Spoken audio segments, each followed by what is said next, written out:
vamos a conocer. Y nos aventuramos. Nos fuimos a ese famoso parque arqueológico que está ahí donde están todas las ruinas. Y mire qué interesante está esto.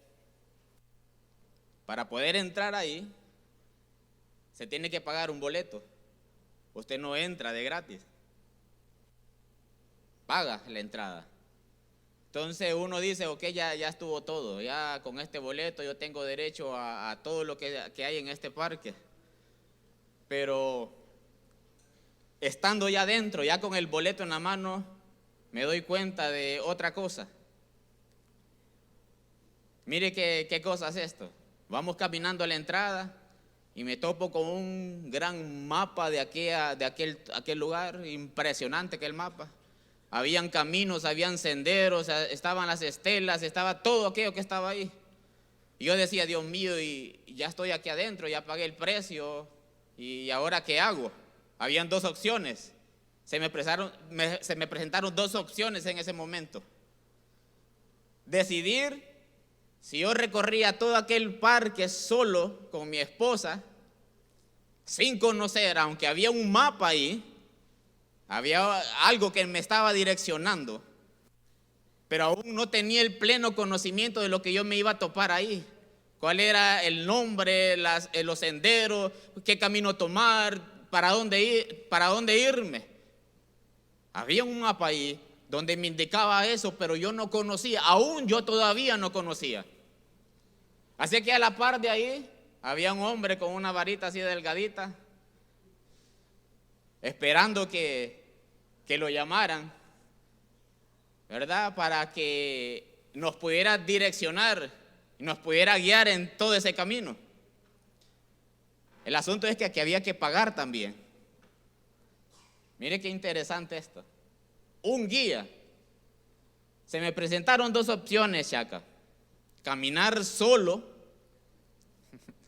o pagar. ¿Y saben qué escogí? Aquí, no hay problema, yo conozco todo. Nos aventamos, aún teniendo un mapa, aún teniendo algo que me podía guiar, me aventé solo. Y en vez de salir contento, alegre de aquel lugar, gozoso porque conocí caminos y lugares que no había conocido, salí frustrado, cansado, agotado, y lo único que quería es salir de ahí. En la vida también sucede lo mismo. Tenemos una guía, un manual de vida que nos indica cuál es el mapa que nosotros tenemos que tomar, pero muchas veces no lo entendemos y no lo comprendemos. Pero está una persona llamada Espíritu Santo de Dios que está dispuesto a ser el guía de nuestras vidas, a tomar ese camino donde nosotros no conocemos y que nos va a guiar a un camino seguro que se llama la vida eterna. Para ese camino es el que nos guía el Espíritu Santo de Dios. Es Él el único que conoce dónde está el Padre. Ningún hombre aquí en la tierra conoce dónde está el Padre, sino solamente el Espíritu Santo de Dios. Nadie conoce.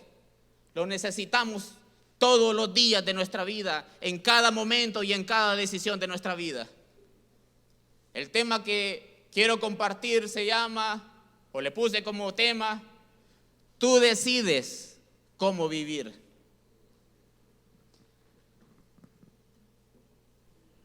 Hay cosas, amada iglesia, en esta vida que solo pueden suceder si yo o usted las permite. Si usted y yo determinamos que eso pueda suceder en nuestras vidas. Le pregunto yo, si alguien decidió por usted qué ropa se iba a poner hoy. Usted decidió qué chalequito, qué pantalón, qué camisa se iba a poner, aunque hubiera una influencia. Tal vez le preguntamos. Mi esposa me pregunta, me pone 5 blusas, ¿cuál me llevo? Y le digo, llévate esta, y al final no escoge esa, sino que escoge la otra. Entonces, ¿para qué me preguntas? Le digo, al final se pone lo que ella quiere. Pero al final decidimos. Decidimos qué carrera estudiar, con quién me voy a casar, cuál va a ser mi pareja. Usted cuando entró por esa puerta, usted decidió dónde sentarse hoy. Aunque habían ahí asientos vacíos, usted decidió sentarse prácticamente en el mismo lugar que siempre se sienta todos los domingos. Pero tuvo la oportunidad de poder decidir también sentarse en otro lugar. En lo emocional, amada iglesia, también yo puedo escoger o puedo permitir hasta dónde algo me puede afectar en mi vida. En una decepción amorosa, una rotura amorosa, yo puedo también decidir si me va a afectar, qué tanto me puede afectar mi vida.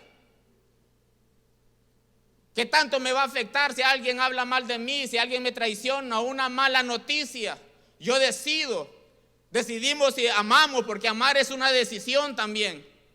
Si vamos a despreciar a alguien, si vamos a compartir o si vamos a retener, decidimos nosotros. Decidimos también perdonar. Mire qué tremenda decisión. Decidimos perdonar o decidimos seguir guardando rencores en nuestro corazón. Todo radica, amada iglesia, del modo como tú decides vivir o cómo vivir tu vida. Una vida fuerte o una vida débil. Esto va a determinar cómo tú vas a reaccionar frente a ciertos eventos en nuestro camino, en nuestro diario vivir.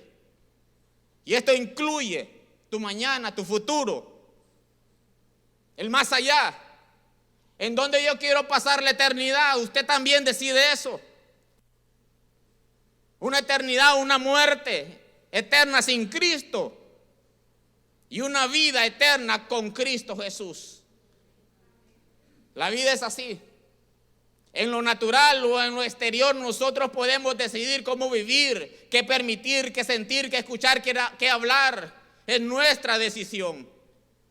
Pero también en lo espiritual podemos decidir cómo vivir, qué caminar, qué estilo de vida tener, quién nos va a guiar. Y cuando yo hablo de quién nos va a guiar, no hablo de una figura de hombre, sino que es un ser divino, una persona divina. Dígale al que está a su lado: hoy yo quiero aprender a vivir mejor. Necesitamos aprender a vivir mejor. Y yo quiero que me acompañe a la carta de Romanos, capítulo 8. Romanos capítulo 8 del 1 al 15. Vamos a leer esa porción. Mire qué tremenda esta carta. Es una carta que yo le motivo que la lea y la estudie en su casa. Es una carta muy profunda, muy doctrinal. No la lea a la carrera. Se necesita tiempo y bastante profundidad para poder entender y comprender la carta a los romanos, como la carta de Efesios, la carta de Gálatas. Son cartas muy profundas. Y yo quiero que cuando usted empiece a leer este pasaje, pueda sentir en su interior algo poderoso. Pueda sentir cuando usted lee la palabra de Dios ese fuego, ese poder que produce su palabra. Porque es imposible, amada iglesia, no sentir nada cuando se está estudiando, cuando se está leyendo y cuando se está meditando en la palabra. Porque la palabra de Dios es viva y eficaz. Cumple su propósito. Por lo tanto, produce, transforma, cambia vidas a tal grado de hacernos una nueva criatura, dice la palabra del Señor. Dice su palabra: por consiguiente, no hay ahora condenación para los que están en Cristo Jesús. No hay ahora condenación para los que están en Cristo Jesús. Los que no andan conforme a la carne, sino conforme al Espíritu. Porque la ley del Espíritu de vida en Cristo Jesús te ha libertado de la ley del pecado y de la muerte. Pues lo que la ley no pudo hacer, ya que era débil por causa de la carne, Dios lo hizo. ¿Cómo? Enviando a su propio Hijo en semejanza de carne de pecado y como ofrenda por el pecado. Condenó al pecado en la carne para que el requisito de la ley se cumpliera en nosotros. para que no andamos conforme a la carne, sino conforme al Espíritu. Porque los que viven conforme a la carne ponen la mente en las cosas de la carne. Pero los que viven conforme al Espíritu, en las cosas del Espíritu. Porque la mente puesta en la carne es muerta, pero la mente puesta en el Espíritu es vida y paz. Ya que la mente puesta en la carne es enemiga de Dios, porque no se sujeta a la ley de Dios, pues ni siquiera puede hacerlo. Y los que están en la carne no pueden agradar a Dios. Sin embargo, vosotros no estáis en la carne, sino en el Espíritu. Si en verdad el Espíritu de Dios habita en nosotros. Pero si alguno no tiene el Espíritu de Cristo, de tal no es él. Y si Cristo está en vosotros, aunque el cuerpo esté muerto a causa del pecado, sin embargo, el Espíritu está vivo a causa de la justicia. Pero si el Espíritu de aquel que resucitó a Jesús de entre los muertos habita en vosotros, el mismo que resucitó a Cristo Jesús de entre los muertos, también dará vida a vuestros cuerpos mortales por medio de su Espíritu que habita en nosotros. Así que, hermanos, somos deudores, no a la carne, para vivir conforme a la carne. Porque si vivís conforme a la carne, habréis de morir. Pero si por el Espíritu hacéis morir las obras de la carne, viviréis, dice su palabra. Y mire qué tremendo este pasaje, este último versículo. Porque todos los que son guiados por el Espíritu de Dios, los tales son hijos de Dios. Pues no habéis recibido un espíritu de esclavitud para volver otra vez al temor, sino que habéis recibido un espíritu de adopción como hijos, por el cual clamamos, Abba Padre. El Espíritu mismo da testimonio a nuestro espíritu que somos hijos de Dios. Bendecimos su palabra. La carta a los romanos, amada iglesia, es la carta o la única carta que el apóstol Pablo escribe a una iglesia que no fundó él. Las otras cartas que usted lee a través del Nuevo Testamento fueron enviadas a congregaciones que él fundó, pero esta carta no. Esta iglesia no la fundó. Pero eso no quiso decir, eso no quiso hacer que el apóstol Pablo no se preocupara por esta iglesia.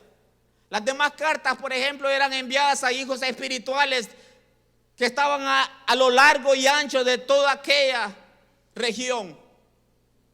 Pero el apóstol Pablo tuvo una profunda preocupación por ella, por su crecimiento, por su desarrollo. El apóstol Pablo tenía un conocimiento de aquella iglesia que estaba creciendo ahí y se preocupó por ella. ¿Por qué se preocupó? Porque Pablo conocía cómo era la cultura romana, cómo vivía un romano, sabía cómo era su forma de pensar, su idiosincrasia, su estilo de vida, sus leyes, sus dioses, cómo vivía esa gente, cómo pensaba, cómo eran algunas de las ceremonias que ellos hacían. Y en medio de esa influencia crecía la iglesia de Cristo. Mire qué tremendo. Por eso Pablo escribe esta carta en un nivel y una profundidad que al menos que los que la iban a recibir fueran muy expertos y conocedores de la Escritura.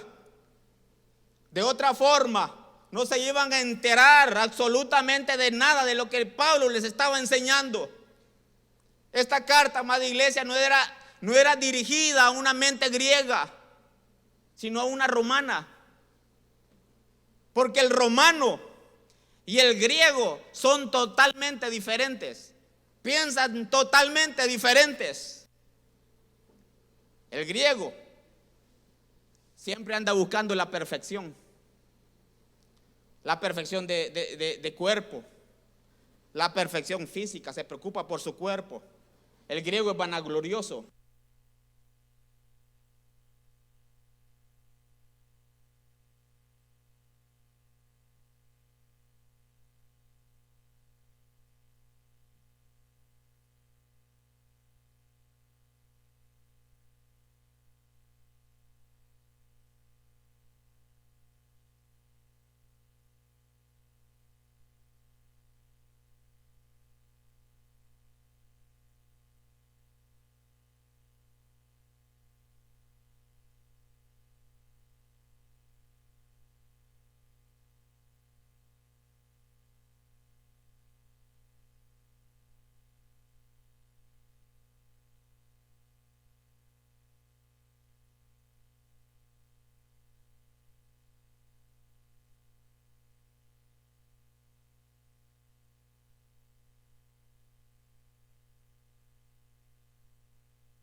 Pero como era miel, te lo comías.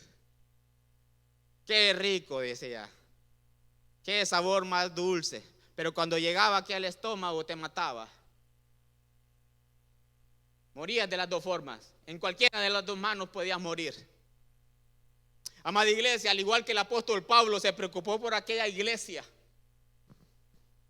de la forma que ellos estaban viviendo sus vidas, del camino que ellos estaban tomando, de las decisiones que ellos hacían, el tipo de fruto que ellos estaban manifestando. Hoy también Cristo, siendo la cabeza de este cuerpo espiritual, sigue teniendo las mismas preocupaciones de que usted y yo vivamos vidas santas, vidas apartadas a Él a través del evangelio de la gracia, para que podamos vivir vidas bendecidas, vidas victoriosas conforme al plan y diseño de Dios.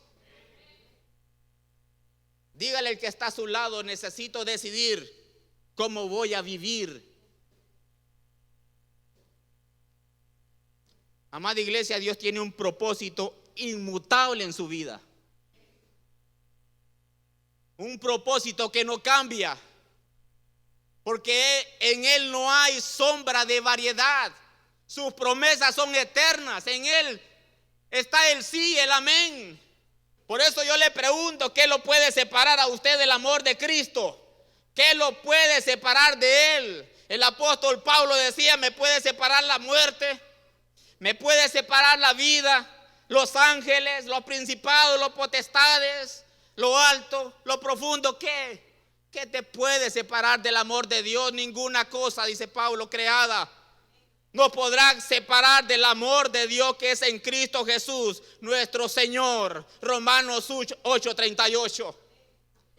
Cuando nosotros vivimos conforme a su voluntad, reflejamos desde nuestro interior lo que portamos, lo que es producido dentro de nosotros. La pregunta es: ¿cuál era la preocupación del apóstol Pablo? Si usted lee los primeros 7 capítulos de la carta de Romanos, el apóstol Pablo demuestra y expone y define a aquella iglesia que ni las obras, que ni la ley misma puede salvar al hombre. Solamente una fe en Cristo Jesús puede salvarnos. Su justicia manifestada a través del Hijo, Cristo Jesús. Entonces yo me preguntaba: ¿cuál era el propósito de una ley? ¿Para qué le fue dada una ley? ¿Para qué se nos entregó una ley? Pablo explica y dice que la ley nos enseña y nos expone nuestra condición como pecadores y la necesidad que tenemos de un Salvador. La ley nos condena porque somos incapaces de poderla cumplir como demanda. Por lo tanto, necesitamos a un ser superior a esta carne que pueda cumplir esa demanda. Pero ¿quién lo podrá hacer? Esa es la pregunta. ¿Quién podrá cumplir la demanda que la ley estaba exigiendo? Le tengo una buena noticia. Hubo en el cielo una gran decisión, basada en un amor insuperable y en una justicia divina. La palabra de Dios dice en Hebreos 10:1-5: pues ya que la ley solo tiene la sombra de los bienes futuros y no la forma misma de las cosas, nunca puede, por los mismos sacrificios que ellos ofrecen continuamente, año tras año, hacer perfectos a los que se acercan. Por lo tanto, dice el mismo versículo, se le preparó un cuerpo a un ser divino para que pudiera caminar entre nosotros, vivir entre nosotros, hablar entre nosotros y decirle: sí, podemos hacerlo, podemos llegar donde está el Padre. El dador de la vida, amada iglesia, el soplo de la vida, el alfa y la omega, el gran yo soy. Cristo mismo vino y habitó entre nosotros, caminó entre nosotros en cuerpo, en carne y en huesos. Aunque tuvo las mayores pruebas, las mayores tentaciones, vivió, dice la palabra de Dios, una vida perfecta. Fue un niño perfecto. Jesús vivió absolutamente una perfección durante toda su vida. Nunca, dice su palabra, se halló engaño en su boca. Amada iglesia, usted y yo estamos viviendo en un cuerpo imperfecto. Pero Él, dice la Escritura, fue perfecto en el mismo cuerpo. ¿Cómo fue posible esto? ¿Quién es capaz de vivir como Cristo vivió? Sin pecar nunca, sin desear nada malo, sin tener nada malo en el corazón, sin tener tendencia al pecado, sin mirar lo que no hay que mirar. Es imposible hacerlo, porque somos carne y somos hueso. Una persona puede pecar ahí donde está usted sentado sin moverse, puede estar pecando. Puede estar pecando sin salir de su casa. Hasta en la mente podemos llegar a pecar pero Cristo, el Dios hecho carne, ni tan siquiera en la mente pecó. Fue perfecto, fue un hombre perfecto. ¿Y cómo lo hizo, amada iglesia? Cristo vivió en sumisión, obediencia, guianza, sometimiento. ¿A quién? Al Espíritu Santo de Dios. No hacía nada si el Espíritu Santo no se lo indicaba. Por eso tuvo una vida en oración, una vida santa, una vida apartada, en obediencia hasta la muerte. Y esto es lo que el apóstol Pablo quería enseñarle a la iglesia que estaba en Roma. Que el Espíritu Santo no solo era con nosotros, sino en nosotros, en la misma presencia. Es la misma presencia y la misma esencia viviendo en nuestras vidas. Y ese mismo Espíritu que habitó en Cristo ahora nos da testimonio a nuestro espíritu que lo que se producía en mí no era un cambio pasajero o un simple cambio de imagen, sino que en fracción de segundos, amada iglesia, usted y yo pasamos de muerte a vida, de las tinieblas a la luz, y que todo aquello que nos acusaba ya no tiene ahora poder ni autoridad en nosotros, porque dice la Escritura en Romanos 8:1: ahora pues ninguna condenación hay para los que están en Cristo Jesús, los que andan conforme a la carne, sino conforme al Espíritu. Por eso la salvación no es un cambio de iglesia, amada. No, usted se puede mover a cualquier iglesia que usted quiera. La salvación no se trata de eso.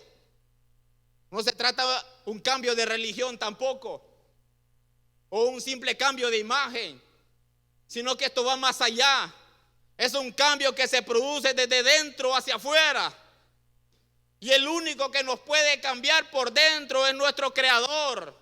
Él nos formó y nos adoptó como sus hijos y nos llamó a vivir una vida plena en Él. Por eso usted y yo podemos decir con libertad: Abba Padre, Él es mi Padre, papito mío.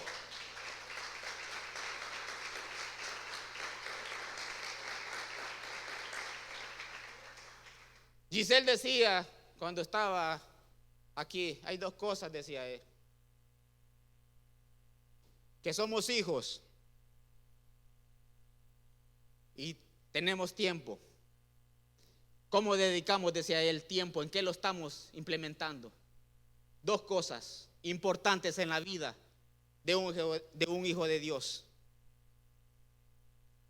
Ahora bien, me llama la atención que el apóstol Pablo en el capítulo 8 dice que hay dos formas de vivir en esta vida. Dos. Usted puede escoger cualquiera. Una, vivir conforme a la carne. Y dos, vivir conforme al Espíritu. Por eso muchos estudiosos, amada iglesia, de las Sagradas Escrituras dicen que este capítulo 8 es el corazón de esta carta. Porque aquí en adelante la palabra decidir toma un sentido más profundo, más radical de cómo queremos vivir nuestra vida, cuál va a ser nuestro estilo de vida, cómo queremos terminar, si vamos a vivir en la carne o vamos a vivir en el espíritu. Son dos formas totalmente diferentes. Hay una tremenda diferencia entre la manifestación y las características del estilo de vida de uno que vive en la carne a uno que vive en el espíritu. Hay una diferencia totalmente abismal. No hay punto de separación entre una y la otra. No se pueden comparar la forma de vivir de uno y de la otra. ¿Quiénes son los que viven en la carne? Hagámonos esta pregunta. ¿Quiénes son los que viven en el espíritu? ¿Qué características hay? ¿Qué se puede notar? ¿Cómo viven cada uno de ellos? ¿Cuál es la diferencia entre uno y ellos? Hay dos diferencias que yo encontré. Usted puede encontrar muchas más diferencias cuando usted estudia la Biblia o la palabra del Señor. Dos. Los que viven en la carne y los que viven en el espíritu. Primeramente es su fruto. Lo que manifiestan. Lo que se puede ver. Lo que usted puede escuchar de ellos. Y dos, el valor que demanda, el factor tiempo. El tiempo es muy importante para tanto el que vive en la carne como el que vive en el espíritu. ¿Cómo lo emplea? La primera diferencia es, por lo menos que el apóstol Pablo en esta carta menciona 17 formas o manifestaciones de una persona que vive en la carne. Y de la misma forma enseña el estilo de vida de una persona que por lo menos pretende vivir siendo guiado por el Espíritu Santo. Su fruto. Gálatas capítulo 5, 19, 20, 21. Nos muestra un listado de las características de aquellas personas que viven en la carne. Su cuerpo lo manifiesta. Sus hechos lo manifiestan. Su forma de hablarse lo manifiesta. Y te lo voy a mencionar. Primero, adulterio, fornicación, inmundicia, lascivia, idolatría, hechicería, enemistades, pleitos, celos, iras, contiendas, disensiones, herejías, envidias, homicidios, borracheras, orgías y otras cosas más, dice el apóstol Pablo, acerca de las cuales yo amonesto. Como ya los he dicho antes, que los que practican tales cosas no heredarán el reino de los cielos. Amada iglesia, usted no necesita un diccionario bíblico, ni ninguna enciclopedia, ni ir a un curso bíblico para poder entender y comprender el significado de cada una de estas palabras. No están ni en griego, ni en romano, ni en latín. Son sencillas de comprender y entender. Pero cuando una persona es guiada por el Espíritu Santo, esa persona, dice usted mismo, es de Dios. Es de Dios. Pero cuando una persona usted la oye hablar, lo mira cómo vive, cómo se comporta, cómo reacciona y cómo es su estilo de vida, usted puede dar cuenta que no está siendo guiada por el Espíritu Santo, porque no le interesa vivir en el Espíritu, sino opuesto a la voluntad de Dios. Pero ¿qué dicen las Escrituras de los que viven en el Espíritu? Mire el contraste. Gálatas 5, 22 y 23. Mas el fruto del Espíritu es que esa iglesia: amor, gozo, paz, paciencia, benignidad, bondad, fe, mansedumbre, templanza. Contra tales, dice su palabra, no hay ley. No hay ley para que usted pueda amar. Usted puede amar lo que usted quiera. No existe una ley para eso. Mire la gran diferencia que hay entre una cosa y otra. Es notable. Usted puede ver que no tiene nada que ver una cosa de la otra. Son totalmente diferentes de los que viven en la carne y los que viven en el espíritu. Dice Mateo 6:24, nadie puede servir a dos amos. No puede servir a Dios y al dinero. Pues amarás a uno y odiarás al otro. O servirás a uno y despreciarás al otro. No podemos decir que amamos a Dios y amamos, si al mismo tiempo estamos odiando y despreciando a mi hermano. No podemos. El agua y el aceite no se mezclan. Usted no puede caminar con Dios e ir tomado de la mano de Satanás al mismo tiempo. No puede. La otra diferencia que yo encuentro en esto es ese hermoso regalo que Dios nos ha dado a todos. A todos, a creyentes y no creyentes. Es el tiempo. Como lo dijo Di Giselle cuando estaba aquí cantando y adorando al Señor, el tiempo. Y cuando estoy hablando del tiempo, me estoy refiriendo a ese concepto que conocemos como segundos, minutos, horas, meses, estaciones, frío, calor, tiempo, años, siglos.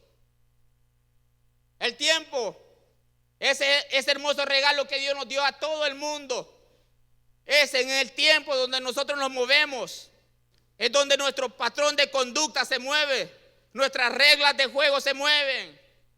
Es en el tiempo que nos indica y nos dice que ya nuestra fuerza ya no es la misma que hace 10 años. El tiempo te va indicando que este cuerpo ya pasaron 10 años.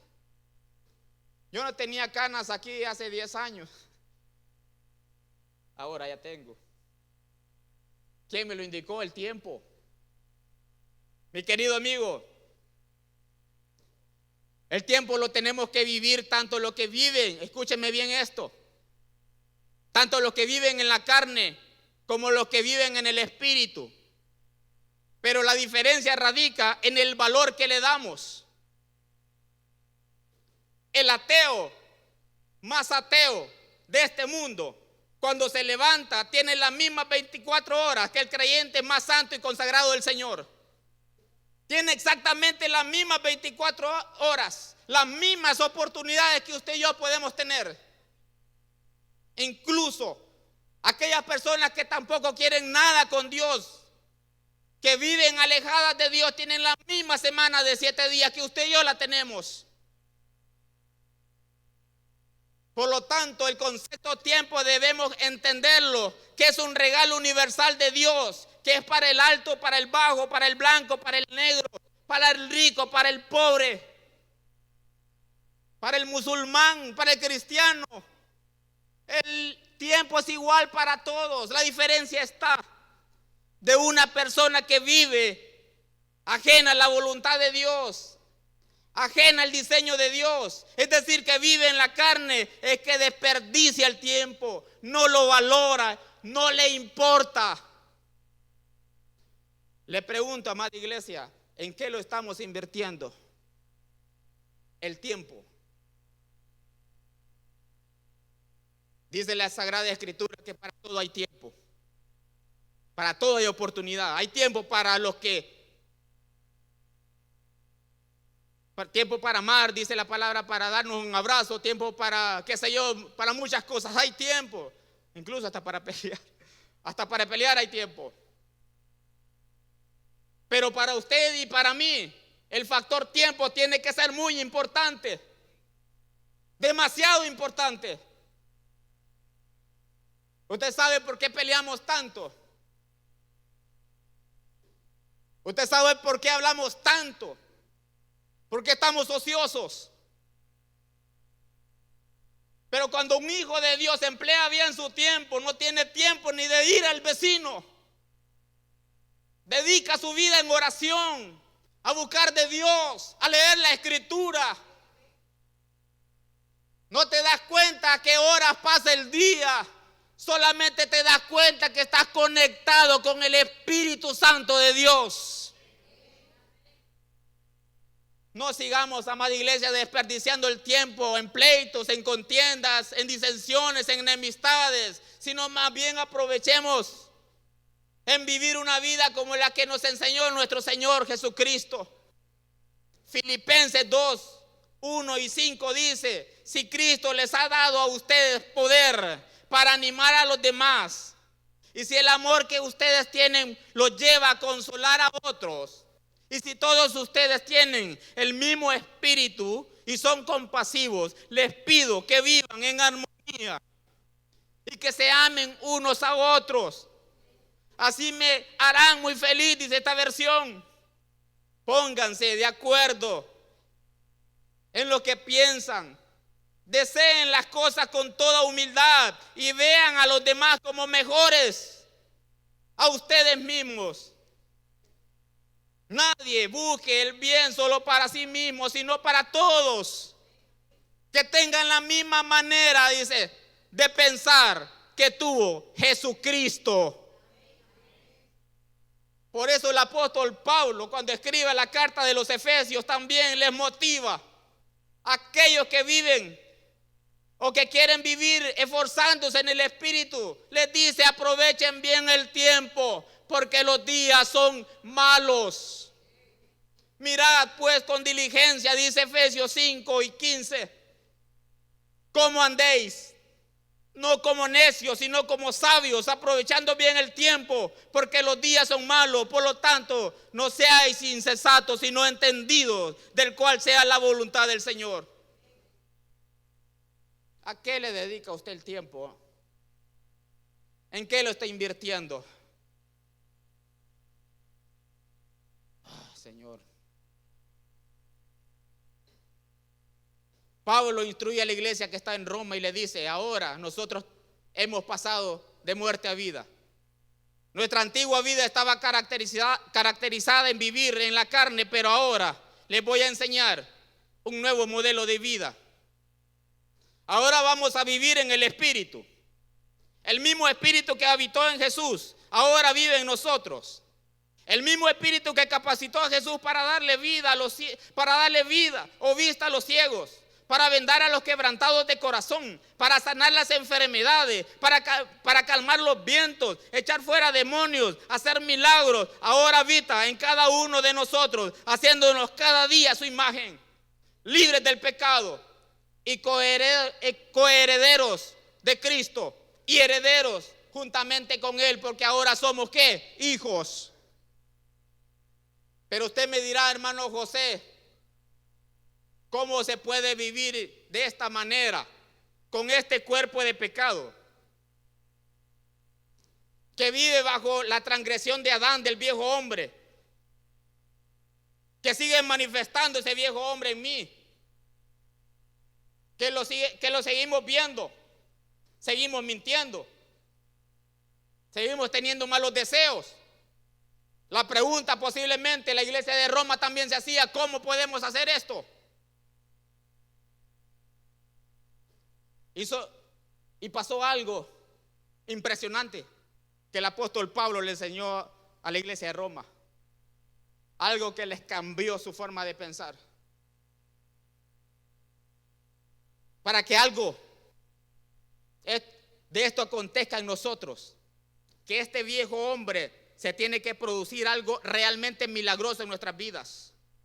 Algo que se tiene que producir desde dentro hacia afuera. Un milagro que no tiene nada que ver con el hacer del hombre, ni las obras, ni la misma ley. Jesús dijo: me es necesario que me vaya, pero no os dejaré huérfanos. Le diré a mi Padre que tome de lo mío y lo dé a ustedes. Él es el Paracleto. Él es el Consolador. Esto significa que Él está siempre a nuestro lado. Él va a estar caminando a tu lado. El que va a dar testimonio al Padre que tú eres hijo. El mismo Espíritu que se movió desde el principio. El Espíritu de Dios. El Espíritu de consuelo. El Espíritu que dirige a la verdad, que nos enseña y nos redarguye. Ese mismo Espíritu el apóstol Pablo se los dice y se los describe a la iglesia de Roma. Se los dice de esta forma: les voy a mandar un espíritu que se llama el espíritu de adopción. Cuando la iglesia de Roma estaba leyendo esta porción de las escrituras, de la palabra, tuvieron que haber saltado de alegría, porque entendieron lo que el apóstol Pablo les estaba diciendo. Se estaba produciendo legalmente en ellos una adopción espiritual, una nueva forma de vivir, totalmente alejado de todo aquello que en algún momento los estaba acusando. Roma entendió esto, la iglesia de Roma entendió esto. Romanos 8, 12 y 17 dice: así que, hermanos, deudores somos, no a la carne, para que vivamos conforme a la carne, porque si vivimos conforme a la carne moriréis. Mas si el espíritu hacéis morir las obras de la carne, viviréis. Porque todos los que son guiados por el Espíritu Santo de Dios, estos son hijos de Dios. Pues no habéis recibido el espíritu de esclavitud para estar otra vez en temor, sino que habéis recibido el espíritu de adopción. Hoy terminando con esto, porque la iglesia de Roma, cuando escuchó esto, ese espíritu de adopción, fue para ellos lo más hermoso que pudieron haber recibido. La adopción, mi querido amigo, para la cultura romana no era la misma forma que nosotros conocemos o entendemos o practicamos en este tiempo. La adopción de hoy tiene que ver con una emoción o un pequeño vacío de felicidad que fácilmente nosotros lo podemos llenar con ir y adoptar a un hijo o un niño y hacerlo hijo y darle tu apellido. Siempre y cuando tú tengas la capacidad y puedas demostrar económicamente y emocionalmente que tú lo puedes adoptar. Pero hace 2000 años atrás, la adopción tenía un sentido más profundo y bien complejo. No se adoptaba por emoción o por sentimientos, sino que se hacía con el sentido de preservar la continuidad de un legado, un estatus social. Se estaba comprando el derecho de poder, de autoridad, para poder ser transmitido a otro. Un poder, escuche bien, que se podía ser transferido a otra persona. En este caso, un hijo, que no era natural, pero que reunía todas las características de sucesión, de preservancia de un legado. Así como se compraban esclavos, también se podían comprar hijos. ¿Cómo se hacía esto? Esto se hacía comprando un hijo no natural a otra familia, para que ese hijo, que reunía todas las características, siguiera el pensamiento y las ideas de una nueva familia adoptiva. Así que por este medio, muchos hombres de la antigua Roma llegaron a ser emperadores sin ser hijos naturales, sino que alguien los adoptó, alguien pujó por ellos, alguien los compró. Ahora bien, en el proceso legal habían 3 personas: el padre que vendía a su hijo con el fin de recuperar algunos bienes sacando provecho de esa venta. Estaba el padre que lo iba a adoptar a aquel hijo, que estaba dispuesto a pagar por él un alto precio, pero también se llevaba 7 testigos que dieran fe de aquella transición. Ahora mire lo que sucedía legalmente en la vida de aquella persona que era comprada y que era llevada a una nueva familia. Escuche esto: una vez que la transición se completaba, pasaban 3 cosas impresionantes en aquel hijo. Primero, todos los derechos y obligaciones que tenía con su antigua familia o con la persona que lo había vendido quedaba automáticamente anulado. Se rompía todo vínculo que los unía con la familia antigua. Se rompía toda patria potestad. En pocas palabras, ese hijo ya no tenía nada que ver con aquel hombre o con aquella familia que lo vendió. Y ahora ya no tenía ninguna autoridad. Ellos, su padre antiguo, su familia antigua, ya no tenían ninguna autoridad sobre él. Se desvinculaba totalmente de ellos. Por eso la escritura dice en 2 Corintios 5:17, por eso todo el que está en Cristo es un nuevo ser. Lo viejo ya se había ido y ahora llega lo nuevo. La iglesia de Roma entendió esto, que alguien nos compró a nosotros, que ya no formamos parte de una familia antigua, ahora formamos parte de una nueva familia. Por eso Dios dice: yo hago todo nuevo. Lo segundo que pasaba en ese momento, si ese hijo, escúcheme bien esto, ese hijo que se había vendido tenía deudas contraídas cuando era hijo o cuando era propiedad de su antigua familia, en el mismo momento de adopción, ese mismo momento, todo su pasado quedaba totalmente cancelado. Amada iglesia, miremos todo lo que legalmente sucedía en aquel ámbito. Toda deuda quedaba anulado, todo lo que ocasionaba vergüenza quedaba anulado. Ya no había más deudas con nadie más. Y a partir de ese momento comienza a formar parte de otra familia con todos sus derechos. Legalmente en ese momento era considerado heredero legítimo de ese hombre que lo adoptó como padre. Ese hombre que lo compró con un elevado precio, insuperable. Ahora, de tener nada, ahora es heredero. Ahora, de lo que era acusado, ahora nadie lo puede acusar porque forma parte de una nueva familia. Por eso la palabra de Dios dice en Romanos 3:25, Dios hizo que Cristo, al derramar su sangre, fuera el instrumento del perdón. Este perdón se alcanza por la fe. Así que quería Dios mostrar cómo nos hace justos, perdonados los pecados que habían cometido antes, porque Él es paciente, Él es justo, hace justo a los que creen en Él. Wow.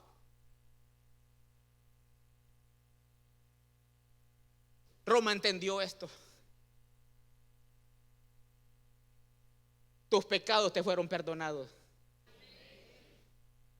Todo tu pasado quedó borrado. ¿Por qué?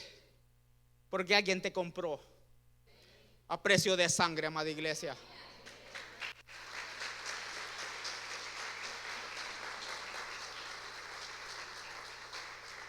Por último, y con esto termino, póngase en pie.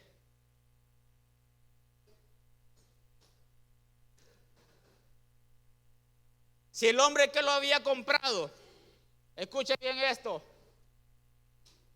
tenía más hijos, los hijos legítimos, los hijos que tenía el padre adoptivo, no podían en ningún momento anular el acto de adopción que se había establecido, sino que aquel hijo pasaba también a ser coheredero de aquellos hijos. La herencia que había para los hijos legítimos también formaba parte de aquel hijo que se había adoptado. Ahora, de no tener nada, ahora es heredero. Usted tiene la idea de lo que pasó en esa cruz del Calvario con usted. Tienen la idea lo que vale el valor de la sangre de Cristo en esa cruz del Calvario. Por eso usted se llama hijo de Dios, porque lo tiene todo. Tenemos un Padre que lo tiene todo. Y si hijos, dice la palabra en Romanos 8:17, también herederos. Herederos de Dios y coherederos con Cristo, si es que padecemos juntamente con Él, para que juntamente con Él seamos glorificados. El apóstol Pablo expresa: nosotros pertenecíamos a otro dueño terrible, amada iglesia, que nos tenía la vida amargada. Éramos esclavos del pecado y del que estaba atrás del pecado. Ese ser era nuestro dueño,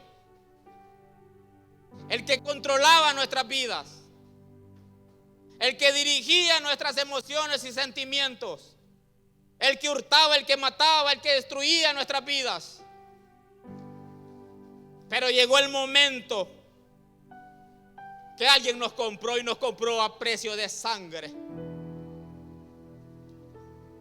Y ahora lo que va a heredar Él, nosotros también lo tendremos. Porque no solamente somos hijos adoptivos del Padre, sino que también somos coherederos juntamente con el Hijo. Pero usted me dirá: ¿y los testigos? ¿Qué papel hacen los testigos? Los testigos estaban dispuestos a que si el padre natural moría, y si el padre adoptivo también moría, ellos estaban dispuestos a levantar su mano y decirles: yo fui testigo de esa transición. Aunque su padre natural ya no está, aunque su padre adoptivo tampoco está, yo soy testigo que este es hijo. Ese es el trabajo del Espíritu Santo de Dios. Es el que da testimonio al cielo que usted es hijo de Dios, que usted forma parte de una nueva familia, de la familia de Cristo. Cierre sus ojos ahí donde está y dígale: Padre, gracias por lo que hiciste en mi vida. Gracias por ese sacrificio que tú hiciste en la cruz del Calvario. Ahora mi vida tiene sentido. Mi vida tiene propósito. Mi vida tiene un sentido de vida. Lo que el mundo me quitó, Padre, tú me lo das devuelto a mí. El enemigo ya no tiene dominio sobre mi vida, sobre mis pensamientos, sobre mi generación. Ya no tiene, porque formamos parte de una nueva familia, la familia de Cristo.